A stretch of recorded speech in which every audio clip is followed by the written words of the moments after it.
Tiniyak ng DOTR Cordillera ang tulong para sa mga taxi at jeepney drivers sa pamamagitan ng pamamahagi ng fuel subsidy, kung saan minamadali na ng kagawaran ang pagkumpleto ng listahan ng mga benepisyaryo. May report si Jezreel Kate Lapizal ng PTV Cordillera. Sa patuloy na pagtaas ng presyo ng mga produktong petrolyo, ang mga driver ng mga pampasaherong sasakyan ang isa sa mga pinakaapektado nito. Ayon kay Angelo na isang jeepney driver, dagdag sa kanilang hamon ang problema sa trapiko sa lungsod ng Baguio. Ngunit kinakailangan nilang pagtiyagaan ito at mag-overtime para lamang may maiuwi sa kanilang mga pamilya. Kailangan ng income. Kaysa nasa bahay ka lang, di ba, kain tulog. May kailangan ng income.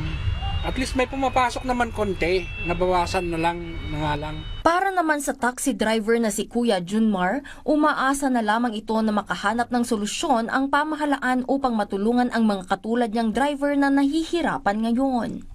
Tsaga na lang, ma'am. Ganun na lang mangyayari. Kasi taas ng presyo is magdagdag na lang siguro ng petro o batak. Kung hindi nila ibababa yung diesel, wala talaga, no choice. Siniguro naman ng Department of Transportation Cordillera na mabibigyan ng tulong ang mga taxi at jeepney driver sa rehiyon sa pamamagitan ng fuel subsidy program.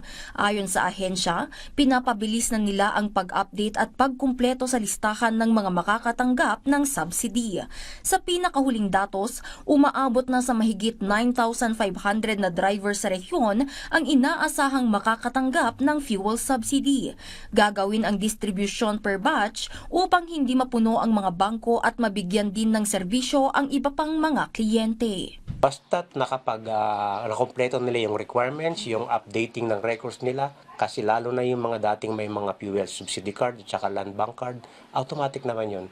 Mag-antay lang. Inaasahang mabibigyan ng 5,000 pesos na fuel subsidy ang mga jeepney at taxi driver mula sa LTFRB, habang makakatanggap rin sila ng karagdagang 5,000 pesos mula sa DSWD sa pamamagitan ng Assistance to Individuals in Crisis Situation o AICS. Jezreel Kate Lapizal para sa Pambansang TV sa Bagong Pilipinas.